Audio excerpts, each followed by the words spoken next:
perception outside, what's around you, what's not around you, how that starts to define you and also define your worth. And about the census, we've been missing from the census since the census. So, you know what I mean? Like that's kind of a hard thing to address. And I keep thinking about that term missing, and then I looked at the two kind of buckets that they put things in, which was, you're either here or you're in jail or you're dead. And to me, that's like it's not missing, that's taken, Like, that's something completely different. Yeah, and if I can interject, I'm also a statistician by training.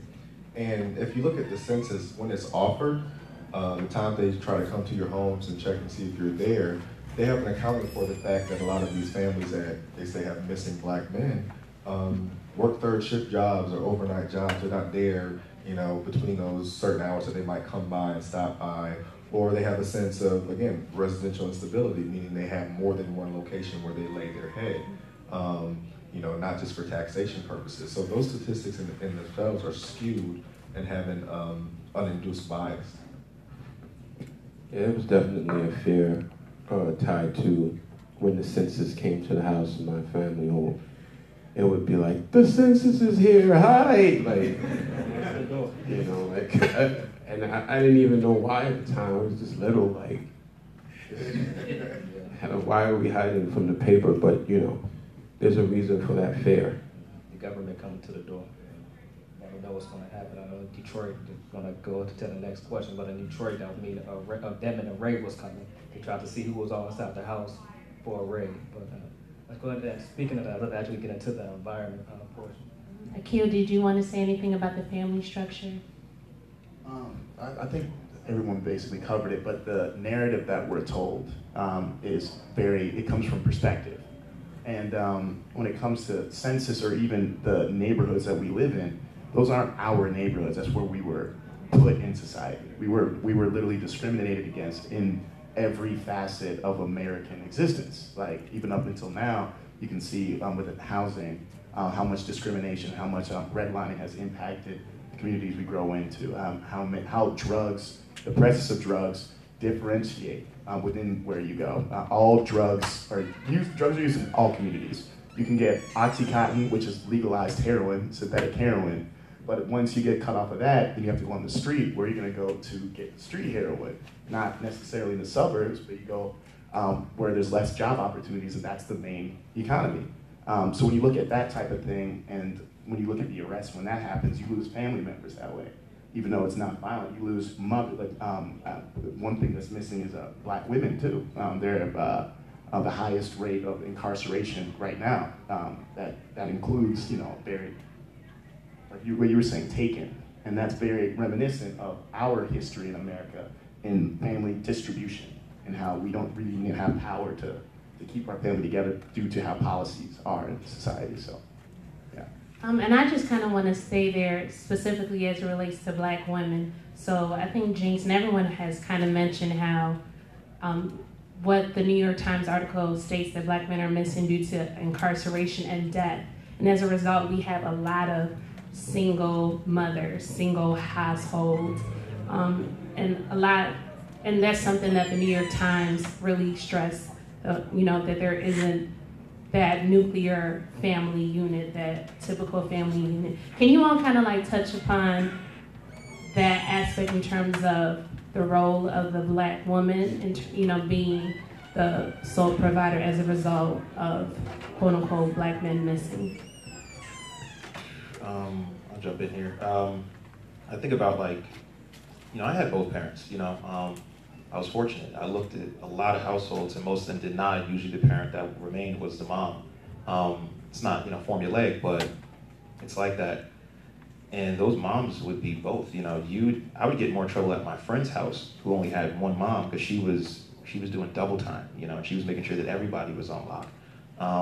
And I think about what that does, and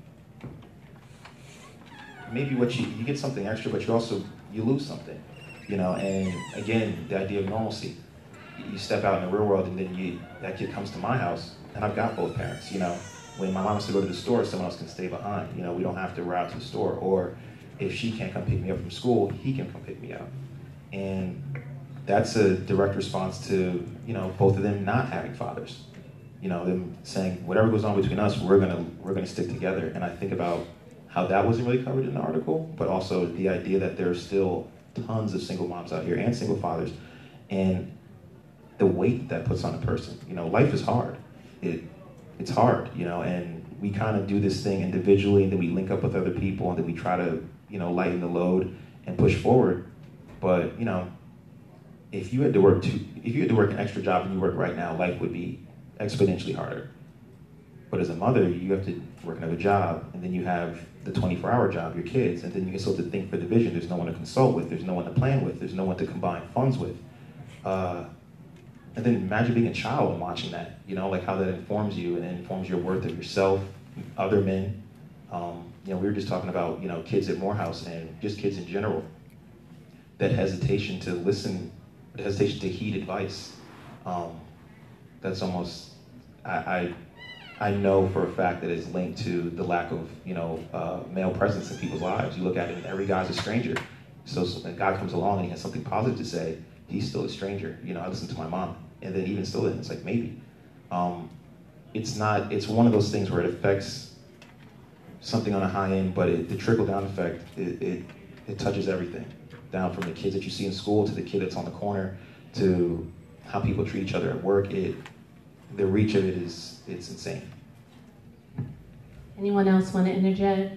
Yeah, when I think about single mothers and the broken family, it still takes me back to the base root of a system that conspired to break the family up from the first place. And this is just generational at this point. And you look at, the broken homes during slavery, and then you look at 60s and 70s and heroin and Nam in the 80s when I came up with crack that just ravaged through my neighborhood and my friends and family, and it's all part of the same thing, the way it's conspired to me and how it plays out and how it still breaks the family up and the struggle that we have to go through to push through that as young black men, as we had to then, now. And that's one of the things in the article that struck me, that I'm like,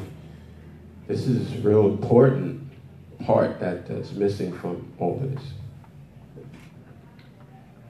I think also, I tend to look at things socioeconomically. So looking at the fact that even removing race, when you look at gender, there's income inequality. Women get 73 cents to every dollar a man makes, but even that statistic, what is it when you put race to it? And what is it when yeah, exactly. What is it when you put race to that? And what does a black woman make to, let's say, a white woman in that situation? And what kind of other factors are they dealing with that, in addition to that income inequality through gender, are we dealing with? And I think there's a lot of factors to see what kind of stress goes on to that woman and to that sort of system that permeates that. I was just thinking, you started doing the numbers, and so you figure 70 cents to every dollar, and then you're the only, breadwinner for the home. And then if you just want to look at it from a community standpoint, so you take one person completely off the grid, the male father, right? And then you leave the mom behind who only makes, 70% of that. How much less money gets circulated into the community? How much less money is there in the household? It's a stagnant drop. You took 50% away, and then the remaining 50, you dropped that by 70% compared to what you look at in the rest of the world, or what's normal, quote unquote. Well, let's actually start to switch gears a little bit and start looking at stereotypes and the prevalence of the black criminal. The stereotype of the black criminal, the criminalization of our own blackness.